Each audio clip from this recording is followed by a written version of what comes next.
Hi, everybody, and welcome to the Dr. Psych Mom Show. Today, I am going to talk about a dichotomy which I've experienced as a clinician and which most people will probably recognize once I explain it, where men who have difficult childhoods, so they have issues from how they were raised, you know, obviously, that could be related to anything, but we'll explore that. They tend to fall on one of two kind of buckets overall. They're either scared of everything, very anxious, passive, scared, feeling victimized, or they kind of become assholes and they go on the offensive and they become aggressive. So if you are a man who is struggling with the aftermath of a difficult childhood, which you may or may not, say is part of your issue, you may not admit it to yourself, it always impacts you, then this will be useful. And also if you're married to a man that grew up in a difficult circumstance, you may recognize these two types. Of course, everything is complex. People aren't just one thing, but you'll recognize probably some of these traits. Before we get into that, please do subscribe. My last subscriber episode was what the hell is therapy for?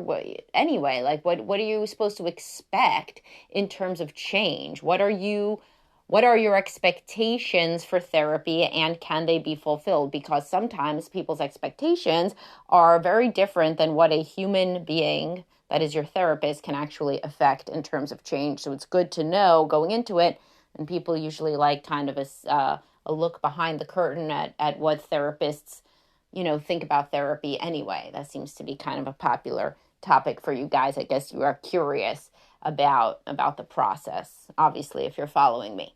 Okay, so moving on, I was in my Facebook group, and y'all should join my Facebook group because it sparks a lot of interesting discussions. It's $4.99 a month only, and you get to it clicking the blue subscribe button on my Dr. Psych Mom Facebook page. Okay, so there was a discussion in there, and there were these two guys that weren't really understanding each other. And what I realized was that, it's because probably, they both have difficult childhoods, but they adapted in very different ways. So one was more anxious, and one was somebody who goes on the offensive, who's one of those, what I'm calling here an asshole. And what's interesting about the guys who are assholes is they're never offended at asshole. They just laugh. So, because they're like, yeah, I can be an asshole. It's like so obvious. They've heard it, like they've heard it already. And as I'm going to explain, it's a coping strategy. It's like a preferred coping strategy. They would rather be an asshole than like a scaredy-cat. And so why would a man feel like these are kind of the two options that are available for masculine identity? Well, because of a difficult family of origin situation.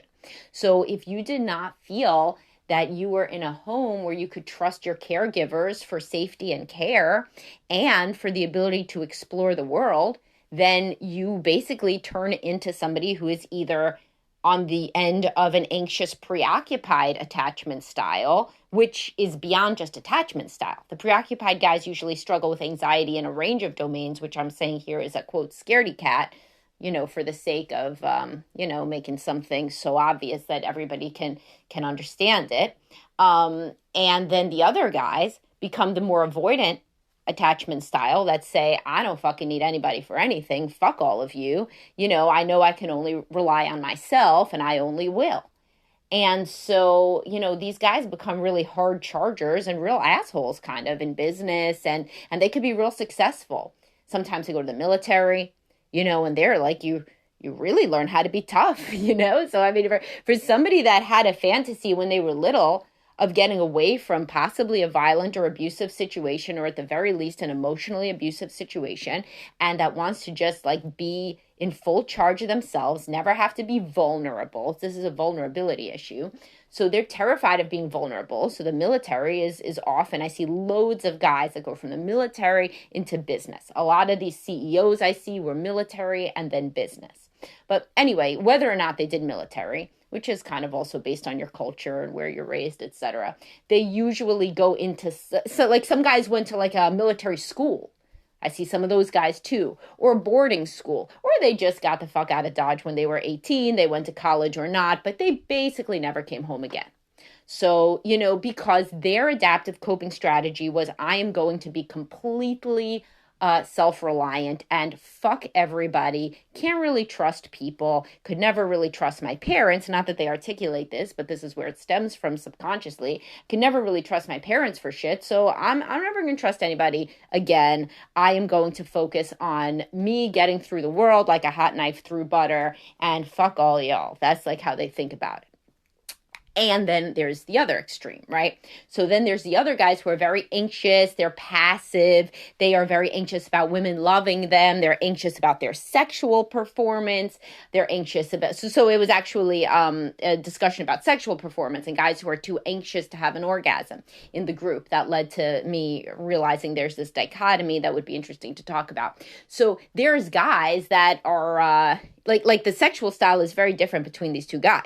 The asshole guy could tend to be a love him or leave him type. He could have a one-night stand all the time. He could have a million one-night stands because it just shows how he's powerful, how he doesn't need to rely on anyone. He doesn't get involved with these women necessarily.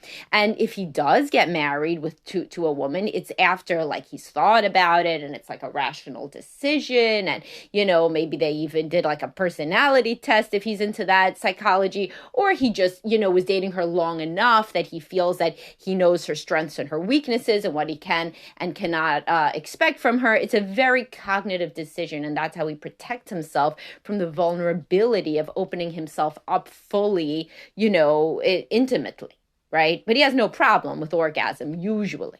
If he has problem with anything, is going to come if he takes like a medication or something. And when guys like this have erectile dysfunction, they get very upset. They'll like go off their medication. They don't give a shit because they want to perform. Like it's a source of strength, right? It's a showing that you can, you know, have sex with a woman and not be fully vulnerable. You're vulnerable. If you lose your erection, you're vulnerable. So that's very terrifying to this sort of man, the one that I'm calling the asshole, right? On the other end of the spectrum, how do the guys get to be too passive, too anxious, too scared?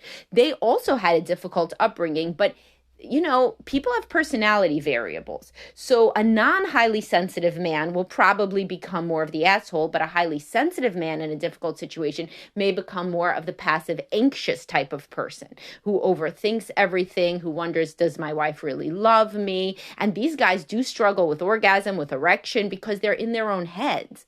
So like the asshole guy will say, all right, if this guy is not getting off from sex, he's either has like a porn habit, maybe he's cheating, maybe he's masturbating furiously the whole time that you're out of the house, something like that. Whereas the more anxious, highly sensitive guys that never learn to trust people and fully open up within a relationship, and I'll discuss why in 1 second, they'll be like, no, that guy's in his own head. That guy's too anxious to come. He's too anxious to get hard. He's so anxious about what she thinks about him. The asshole guy's like, what she thinks about him? I mean, I don't know. Yeah, I guess, but that can't be it. I mean, the man must have a side piece. But the anxious guy's like, a side piece? That's terrifying. I would never do anything like that. What if I got caught? None of those women would love me anymore, right? So it's very, very different personality styles. So the guy that becomes more passive is usually a highly sensitive person who is also in an abusive or emotionally neglectful environment, but he modeled after a more anxious caregiver. The asshole guy always has at least one asshole parent to model after, whereas the anxious scaredy-cat guy has one parent who's scared of the world, perennial victim, and it could be both parents that feel very victimized. It frequently is an anxious home where the parents are too busy being victimized by the world, and it's not their fault. They were taught the same style. They likely have terrible childhoods themselves, but in what we're talking about here, they are basically too consumed with being an anxious victim to really care for the child properly. And the child gets inculcated in this idea that only if they see the world as filled with perpetrators and they are a victim, do they fit into the rubric at all. That is like the family crest is feeling victimized. So they learn to be depressive, anxious, and victimized. You know, and then within relationships, they play the same role. They go for a woman that's an asshole so that they can still play the same role. So these are the preoccupied attachment guys that get involved with the avoidant wives. Now, what does this look like when it's a woman? I mean, this is about men, but I'll touch on it briefly. It's either the hard-charging, ball-busting bitch, or the fainting Victorian lady with the fainting couch, right? These are the ways that this manifests. If you grew up as a girl, you're more likely to be the latter because women are more responsive to like the world takes care of women a little bit more and allows them to be more vulnerable, etc. This isn't really vulnerability, though. This is anxiety. So anxiety precludes vulnerability. If you're acting like more of a victim than you are, you're not being authentic and real anyway. So that precludes actual intimacy, which is based on being authentic. But there's more women that take a role of being the perennial victim because that's how girls are taught that the world should protect them and they can, share their scared and anxious feelings more so than men are taught. But it's, again, based on personality trait, on high sensitivity or not sensitivity. A highly sensitive woman raised by anxious parents almost got no shot not to be anxious unless she gets in a tremendous amount of therapy, right? And a non-highly sensitive woman, let's say that's raised by an abusive parent, she may, if she has the personality to do it, and this is all based, there's traits, you're genetically have a certain personality. If she already has a personality with a lot of energy, a lot of drive, then she may turn into kind of the female CEO, the female super hard charger in business, doctor, lawyer, whatever. Or just it wouldn't even have to do with career sometimes. It's just the woman that is like super productive. She doesn't need anybody at all for anything. She could be a stay-at-home mom. The house is perfect. The kids are on a routine like the military. Like everything runs effortlessly. She also runs the bills. She runs every single thing in the house. And the guy just goes to work and comes home. And then she complains that he's so passive, but really she would not be able to interact with a man that was similar to herself because that would be a power struggle. She needs to be in complete charge of everything. And it's very convenient if he has ADHD or addiction or depression or something, because then she could say that it's because of him that she has to do everything. But if she looks back, she was doing everything since she was about 7 years old because she couldn't trust anybody for shit. So, this is how she is. And so sometimes she could blame it on the husband, and she picked him, and this goes a lot to my podcast of when men never take care of you. One reason that men never take care of you is that you became this kind of person in response to a very difficult childhood, and you learned, I have to rely on myself. I'm going to be a fucking asshole because that is the only way to make sure my needs are met, right? And so the other type is this very anxious, what I'm saying, a fainting lady, just laying around, kind of has trouble, has chronic fatigue, as this, that. I'm not saying anything about chronic fatigue. I have migraines myself, but I'm just saying the sort of person who has chronic pain is related a million times in the literature to a difficult, abusive, or neglectful, or just extremely stressful upbringing, which kind of, really fucks your system up, especially if you are sensitive. If you are a highly sensitive person in a dysfunctional environment, this is how all sorts of disorders happen. You're more likely to have every single disorder under the sun and every medical issue under the sun. You can read The Body Keeps the Score for more on this, right?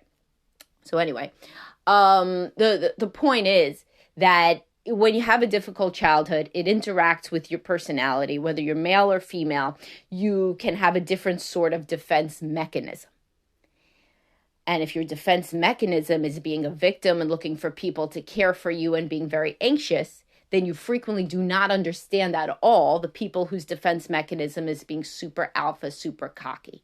Right. And if you are the super alpha, super cocky, you think that those anxious people are just fucking bullshitting. I've seen this happen like a million times where I'm working with people that are at these high levels of business that are more the asshole or ball buster type to empathize with the people that are not as physically strong. And that lack of physical strength is even worse when it's also somebody who is very scared, because they're like, this is like what they hate the most. So what you hate the most, and I have a podcast on this, is the disavowed part of yourself. These people that turn into the asshole, it's a coping mechanism with not being able to trust a parent. But they do wish on some level that sometimes they could be weak and vulnerable. They just feel that they can never be, because they can never trust anybody to care for them in those moments, and they never could. So this is a disavowed part of themselves, that weakness. what they perceive as this weakness and vulnerability. And so when they see somebody that they feel is really leaning into it, they think that that person is milking the system, is lying, is faking, doesn't really feel bad, isn't really anxious, etc. So that's why, like, as I said, that the guy who's more of the asshole type says, yeah, no, the only reason a guy would get in his head and not get, no, doesn't say in his head, the only reason a guy wouldn't be able to perform is he has a porn habit or he has a mistress or something like that. Whereas the guy who's more anxious is like, the fuck are you talking about? I'm like so anxious that I can't get hard. Like that is a real thing for me. And the other guy is like, what? Like that isn't real. Like that can't happen. I would power through that. And yeah, you would power through that. But then again, there's also bad parts of being the person who could power through literally everything, such as you are perceived as an angry asshole a lot or as somebody with no empathy. And the other person frequently does not. And you could see this other person, by the way, with how the guys who identify as being very unsuccessful with women have this term Chad for men who are more of the asshole alpha type, and they can't understand those guys and can't have any empathy for those guys. Like as soon as the guy's like an athlete or a high earner or good looking or like anything, then these more anxious passive guys who perceive that they have always been victimized and that their role in life is to be a victim, they cannot even understand that those guys would have any trouble at all. They're like, oh, what's your trouble? You had too many one-night stands with too many hot women? Fuck you. Like, that's how they feel. Whereas that guy who's having too many one-night stands could have, like, fucking addiction issues. He could have, like, terrible anger issues. He could be unable to love. I mean, like, his kids could fucking hate him. There could be all sorts of problems. He could have financial problems. They could have a million problems. But it's like the guy who's anxious around his performance with women and the fact of whether he'll be loved or any of this will not even, like, empathize with that at all. Because they feel like if they just could hack their anxiety issue, then everything would be fine. But it wouldn't, because these are two sides of the same coin. These are how two different types of personalities respond to not being able to trust a caregiver, to be that balance that leads to secure attachment of a parent that gives you comfort but also allows you to explore. A parent that is a secure base from which you can explore the world but also return for comfort. If you did not receive those two things that make what Winnicott calls a, quote, good enough parent, the ability to allow the child to explore, but also to give comfort contingently when the child wants comfort, then you are insecurely attached. And this can go beyond attachment into general anxiety / victim / very scared, shrinking view of your role in the world, or this more aggressive style that gets its needs met no matter what, but yet finds it extremely hard to connect vulnerably to other people. And both of these guys tend to have interpersonal problems with women, right? Within intimate relationships, the woman, it always feels like her role is, and she's no picnic either, because, it's like you, as I've discussed in myriad times, you choose what makes sense to you. So the victimized guy is going to choose a woman who victimizes him, pretty much the ball buster that I described, earlier. And the guy who is, Mr. Asshole is going to choose a woman that perceives herself as too, weak and soft and needing too much comfort, which then he's going to look down on. Right. So, it's like goes to like here. It's very yin and yang what people tend to pick. Hopefully, with time, age, therapy, etc., people can grow more securely attached and then pick a more securely attached partner that does not continue re-traumatizing them such that they both have to remain in these same roles. Right. Which brings me to the fact that if this did resonate with you on either end of the spectrum, then therapy can really help you see how you are perpetuating these dysfunctional, assumptions and expectations about relationships, and how to incrementally test being more, in touch with the other side of yourself.